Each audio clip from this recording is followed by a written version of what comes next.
Hi there, this is Colin with 8dio, and I'm super excited to give you a little quick tour of the newest addition to the 8dio Legion family, 66 Tubas. After the amazing reception 66 basses received, it was no surprise that the team at 8dio had to follow up with another heavy hitter. Pushing further into uncharted sample territory, Tubas is a gigantic, majestic sounding library, from behemoth-sized swells to huge dynamic arcs, and Titan-class marcatos of all shapes and sizes. This is really something special. Tubas is using the familiar 8dio engine, which means it has a super gentle learning curve, but also will be super familiar to those of you well versed in the 8dio catalog. There are main mic positions, and then spot mics, which also allow you to get a very in-your-face sound. The main mics are really the forte of this library, since it captures the hall in which all 66 players were recorded. However, if you're wanting to further adjust the sound, you can do so by adjusting the different mic positions in order to create your own unique section of 66 tuba players. In order to access the different microphone positions, you simply need to load up instruments based on the type of microphones that you want to use. Aside from real-time playback, there are also two time stretch formats provided as well, Time Machine 2 and Time Machine Pro. As to which you should go with, it really depends on what you're trying to do sonically and what goes best with the sound you're trying to achieve. I highly recommend you try out all three and see how they sound. I think of them like different flavors you'd have. The one that sounds best will change and is contingent on the type of project and arrangement you're working on. So now let's jump into some fun stuff. Here we have, again, as you've already seen, this basically is a quick little mock-up that I made using exclusively all 8dio instruments. So before I actually jump in and we go full enchilada on this whole thing and play it in its full glory, I just want to show off the tubas so that you can get familiar with how they're going to sound separate to the rest of the arrangement. And I want to highlight some really cool things about this library that are a little less obvious. They're more under the surface, but I think they really make this library beautiful and very versatile. As you already know, you have a full complement of articulations, be it staccatos, sustains, legatos, arcs, various types of marcatos, various types of crescendos, decrescendos. What I do want to show off, though, is just how this sounds separate and also how it sounds when you change the tuning, because I feel like that is a huge source of inspiration, and I found that it's an amazing thing with this library. It responds so well to changing the tuning, whether you go up an octave or down an octave. It's quite amazing. So starting off in the piece, we have some arcs. I'm using these short arcs, piano to forte, back to piano, and they're just so beautiful and musical. They're really dynamic. They're really focusing on just letting this performance ring out.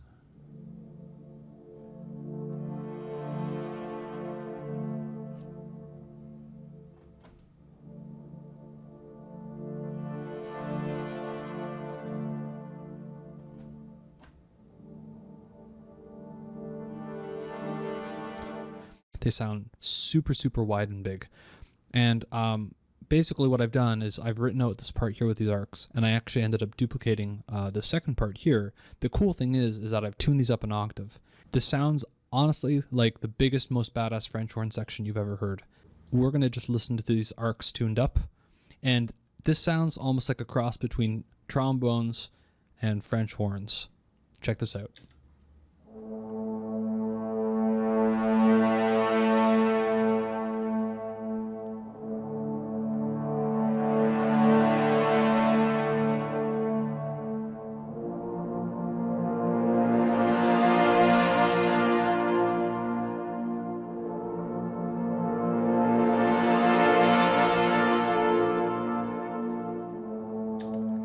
So this is really interesting because in the mix, this just gives you the biggest sounding French horn with a lot of that burn sound that we're really looking for with sampled brass. That's really difficult to really capture and be able to re-perform in a mock-up. Having heard that, listen to this with the full complement of the brass. Just check this out.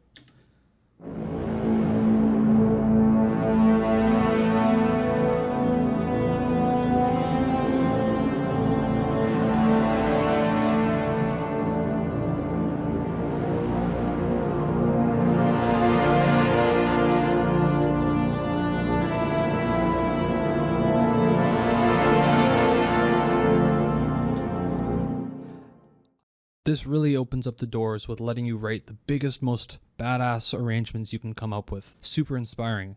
And it allowed me to think in terms of a bigger arrangement simply because the sounds are there to support the type of arrangement you want to do. So if you want to write these huge bombastic brass parts, there's really no limits. I really want to show you this full demo track. Now that you've heard some of the brass parts, you're going to hear different articulations come in and out. Predominantly, these arcs are really what make this library shine because they're such a performance-driven sample that it really gives a sense of realism and space to your piece. On top of that, we have some beautiful sustains that really give it that edge.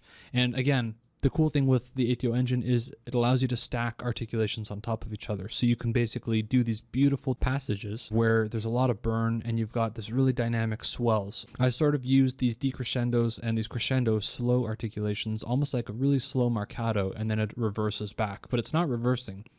They're both separate performances, but it gives you that illusion of waves sort of washing on a beach. Check this out.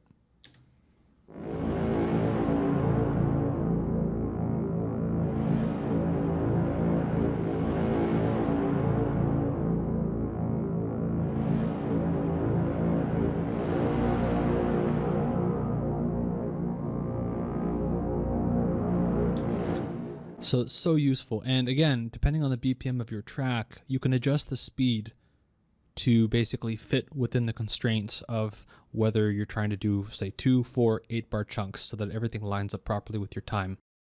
And what's great about these articulations is there's tons of burn in them. There's lots of that heat that you get with really, really nice aggressive brass. One other thing I want to focus on really quick before we jump into listening to the full track is these rhythmic variations. I found these to be super useful because they allow you to write percussive, rhythmic, almost beat-style passages that help bolster any sort of percussion pieces you've got going on. So check this out.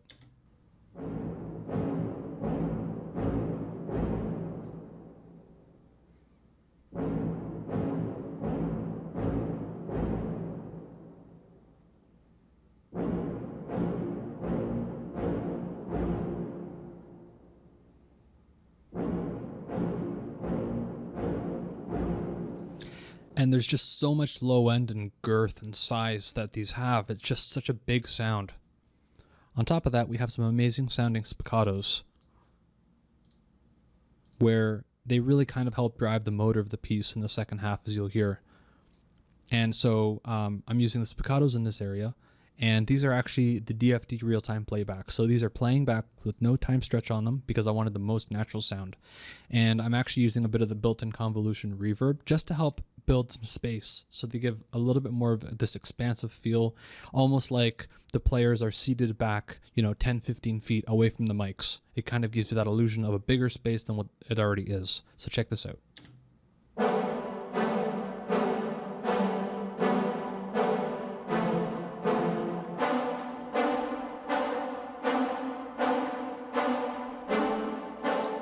And it's just such a nice sound. There's tons of bite, there's tons of burn and fire to the sound, but also at the same time, it's a very big buttery sound. It's very warm and very easy to write into a mix. There's really not much you need to do in mixing these in, so they're very fast to work with. Lastly, we have these really cool effects passages. As you can see here, there are tons of variations. So let's just check this out really quickly before we listen to the full demo track.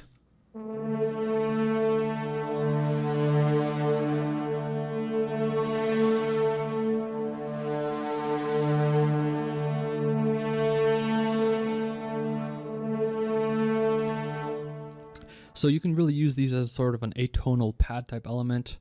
You can change the pitch. I've tuned these up for semitones almost to play along in the same key as the rest of these elements, sort of like this wailing effect that you have. And it just adds to that liveliness and it gives it more character. It makes it more interesting. And with that said, we're going to check out the full track now.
So here we have a second demo that I've prepared where this is a much more developed, fully fleshed out track than the first demo. The reason why I like to show this is because you can see how a library can be potentially used on a piece of music at various stages of development. So on this track, it's much more finished, much more polished, and you can hear how well 66 Tubas meshes with the rest of the orchestral samples. Right away you can see we have tubas tuned an octave up. Again, we're doing that sort of hybrid trombone French horn thing with them where they basically give you that really big expansive French horn sound. On top of that, we have in our power brass group, which is basically just the more powerful authoritative brasses in this piece. Tubas blends extremely well with century brass, where it basically is a seamless transition where I find century brass kind of covers the brighter, more airy sounds. Tubas sort of takes over and basically covers the lower end up to the lower mid end of that, where you suddenly now have 2 full octaves below all of the century brass sounds you can use. So it's really interesting to see how it plays along with century brass. You can see how I've incorporated it here, where we're using our different articulations on top of century brass to make it really a cohesive big brass sound. As seen in the previous demo, we have similar articulations used. We have these rhythmic articulations from the tubas, which are going to give us that motor sound of the track. On top of that, we're making use of these bends. Interestingly enough, these are tuned up to sound like French horn bends. This is a really nice way to get that really wide sound and an articulation that's performed so that you get a little more realism in your mock-ups. Check this out.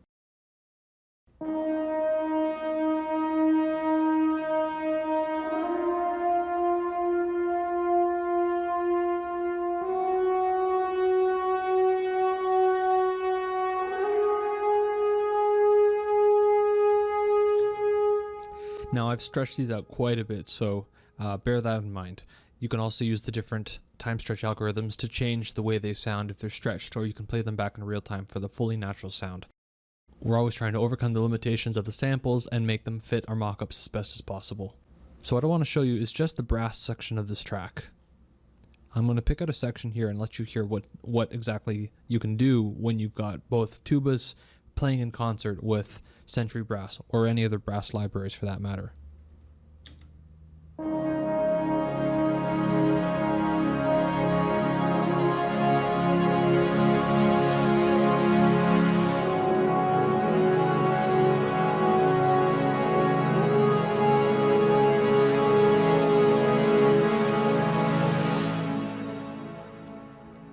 Very, very wide, huge sound, big sound stage. It's all about that majestic sound with those dynamic swells. I just want to highlight the brass in this section here where it starts to pick up.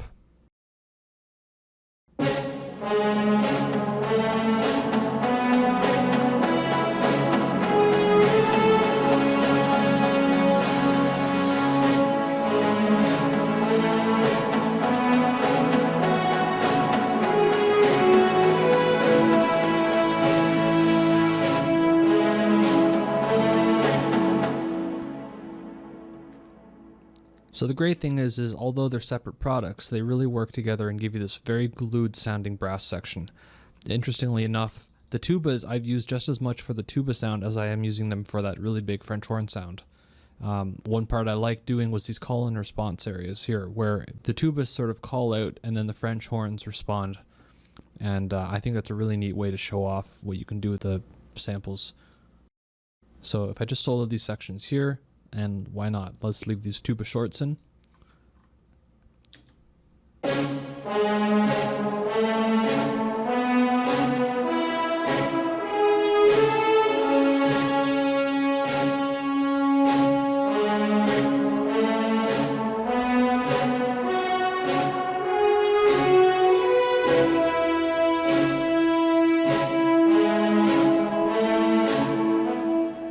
Just the hugest sound. And funnily enough, I'm not actually using any of the marcatos on these sustains here. I'm actually using a stacked articulation of the decrescendos combined with these singing tonals. And it just gives you this really big, punchy sound that's a bit slower than a marcato. If it was, say, a faster section, I might switch to using these marcatos here, so it really depends. But for this, it worked out perfectly. And with that in mind, I want to show you the full track now, so that you can hear how the tubas and century brass really play in concert with the rest of the elements in this track.